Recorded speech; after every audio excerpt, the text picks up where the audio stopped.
नमस्कार जी, उत्तर प्रदेश उत्तराखंड देख रहे हैं आप। मैं हूं कुंदन जमयार। हर साल 21 जून को इंटरनेशनल योग दिवस मनाया जाता है। इस दिन आम आदमी से लेकर सेलिब्रिटीज तक योग करते हैं। साथ ही निरोगी काया के लिए लोगों को भी योग करने के लिए जागरूक करते हैं। जीवन को ऊर्जावान और स्वस्थ बनाने के लिए आप भी अपने जीवन में योग को अपनाएं। आखिर कैसे मिली भारत में जन्मे योग को वैश्विक स्तर पर पहचान, बता रही है हमारी ये रिपोर्ट।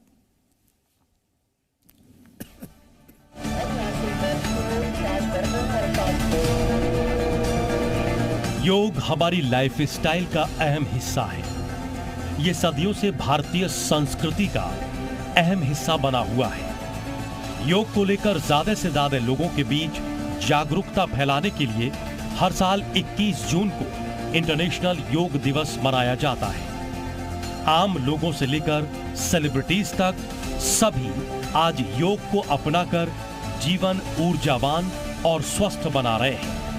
हर साल इंटरनेशनल योग दिवस के मौके पर सभी लोग एक जगह पर इकट्ठे होकर योग करते हैं। वैसे आपको बता दें कि योग करना हमारे देश में कोई नई बात नहीं, बल्कि इसकी उत्पत्ति भारत में हजारों साल पहले ही हो गई थी। सिर्फ इतना ही नहीं, इसका जिक्र ऋग्वेद जैसे पौराणिक ग्रंथों में भी मिलता है। लेकिन अगर आज की बात की जाए तो पहले बाबा रामदेव जैसे योग गुरुओं ने इसको पुनर्जीवित किया। फिर 2014 के बाद से पीएम मोदी ने इसे वैश्विक स्तर पर बढ़ावा दिया। आइए एक नजर डालते हैं अंतर्राष्ट्रीय योग दिवस के इतिहास पर। अंतर्राष्ट्रीय योग दिवस की अवधारणा पहली बार प्रधानमंत्री मोदी के द्वारा 27 सितंबर 2014 को संयुक्त राष्ट्र महासभा में अपने भाषण के दौरान इसे लेकर प्रस्ताव रख के दी गई। संयुक्त राष्ट्र महासभा ने 11 दिसंबर 2014 को घोषणा की कि 21 जून को योग दिवस के रूप में मनाया जाएगा। अंतर्राष्ट्रीय योग दिवस का उद्देश्य दुनिया के लोगों को योग के जरिए कई भौतिक और आध्यात्मिक लाभों के बारे में जागरूकता फैलाना है। हर साल इसका आयोजन अलग अलग थीम पर किया जाता है। अब आपको बताते हैं कि इस साल की योग दिवस की थीम किस पर आधारित है और बीते सालों में ये किस थीम पर मनाया गया है। योग दिवस 2023 मानवता के थीम पर आधारित है। 2022 में योग दिवस की थीम सब साथ में मिलकर योग करें थी। वहीं 2021 में योग दिवस की थीम कल्याण के लिए योग थी। इसी तरह 2022 में हर घर पर योग और परिवार के साथ योग थी। 2019 की थीम हृदय के लिए योग थी। 2018 का विषय शांति के लिए योग था। 2017 में ये स्वास्थ्य के लिए योग था। 2016 में युवाओं को जोड़ने के लिए थीम रखी गई थी, जबकि 2015 का विषय सद्भाव और शांति से जुड़ा था।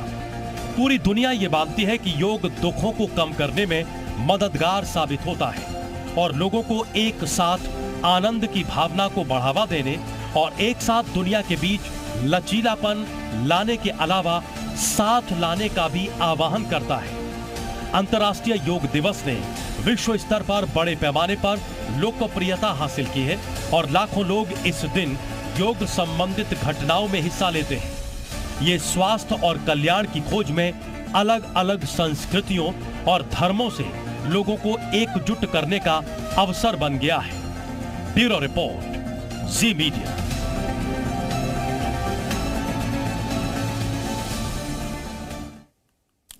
तो बीमारी में भी कहा जाता है योग रामबाण है।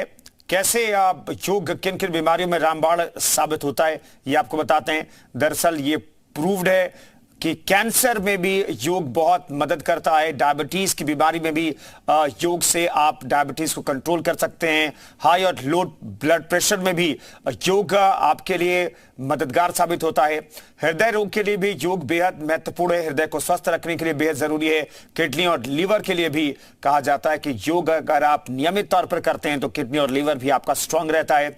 गले की समस्या और मानसिक बीमारी के लिए, यानी कि मानसिक तौर पर अगर आप परेशान हैं और योग करते हैं नियमित तौर पर, तो उससे भी आपको फायदा मिलता है। तो योग के फायदे भी बताते हैं आपको। शरीर के हर छोटे बड़े अंग का व्यायाम योग के जरिए हो जाता है। शरीर की फ्लेक्सिबिलिटी बढ़ती है। योग अगर आप नियमित तौर पर करते हैं या हफ्ते में 4 या 5 दिन में करते हैं तो शरीर की फ्लेक्सिबिलिटी बढ़ती है। कोई भी आसानी से कर सकता है योग। नकारात्मकता खत्म होती है इससे। योग करने से नेगेटिविटी जो है वो खत्म हो जाती है। तन के साथ साथ मन को भी योग से शांति मिलती है और विचारों को नियंत्रित करता है। मन शांत रहता है योग की वजह से। ये ऐसा माना जाता है कि जब से सभ्यता शुरू हुई है तभी से योग किया जा रहा है। योग के विज्ञान की उत्पत्ति हजारों साल पहले हुई थी। पहले धर्मों या आस्था के जन्म लेने से पहले योग की उत्पत्ति हुई थी।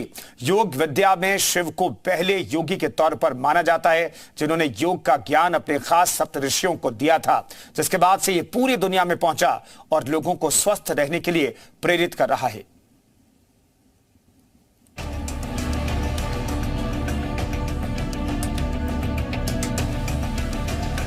भारत में योग का इतिहास लगभग 5000 साल पुराना है। मानसिक, शारीरिक और आध्यात्म के रूप में लोग प्राचीन काल से ही इसका अभ्यास करते आ रहे हैं। योग की उत्पत्ति सर्वप्रथम भारत में ही हुई थी। इसके बाद ये दुनिया के अन्य देशों में लोकप्रिय हुआ।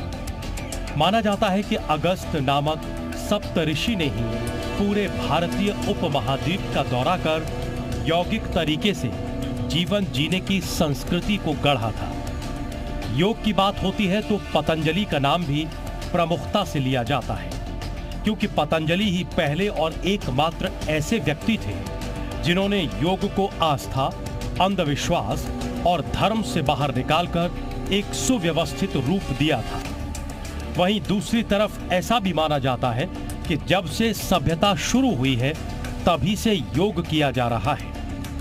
योग के विज्ञान की उत्पत्ति हजारों साल पहले हुई थी। योग विद्या में शिव को पहले योगी या आदि योगी या पहले गुरु या फिर आदि गुरु के तौर पर माना जाता है। कई हजार वर्ष पहले हिमालय में कांति सरोवर झील के तटों पर आदि योगी ने अपने योग ज्ञान को अपने प्रसिद्ध सप्तऋषि को सौंपा। सप्तऋषियों ने योग के इस ताकतवर विज्ञान को एशिया, मध्य पूर्व, उत्तरी अफ्रीका एवं दक्षिण अमेरिका सहित दुनिया के अलग अलग हिस्सों तक पहुंचाया। योग हमारे शरीर, मन, भावना और ऊर्जा के स्तर पर काम करता है और इसी वजह से इसे मोटे तौर पर 4 भागों में बांटा जाता है।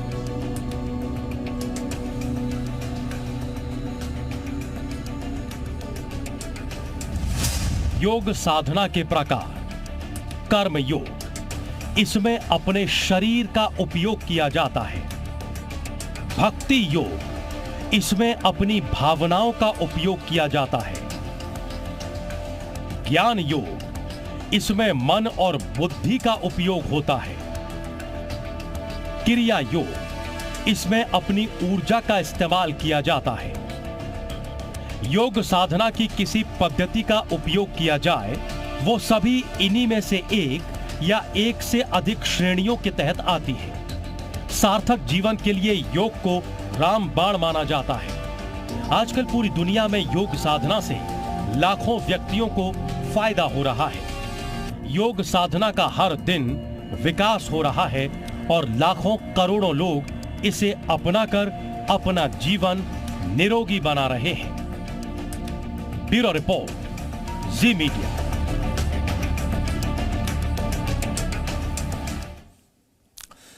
तो कुछ खास तरह की बीमारी और समस्या के लिए भी योग बेहद लाभकारी कहा जाता है। सांस की बीमारी अगर किसी को है तो उसके लिए कपालभाति प्राणायाम जो है वो अचूक बाण कहा जाता है। इसके अलावा हाई और लो ब्लड प्रेशर की अगर समस्या है तो कपालभाति प्राणायाम आप कर सकते हैं, इससे आपको फायदा मिलेगा।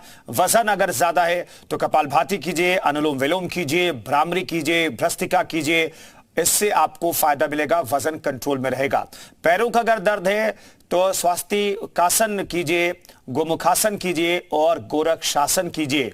ये वो आसन है जिससे आपको पैर की समस्या से भी आपको राहत मिल सकती है। यूं तो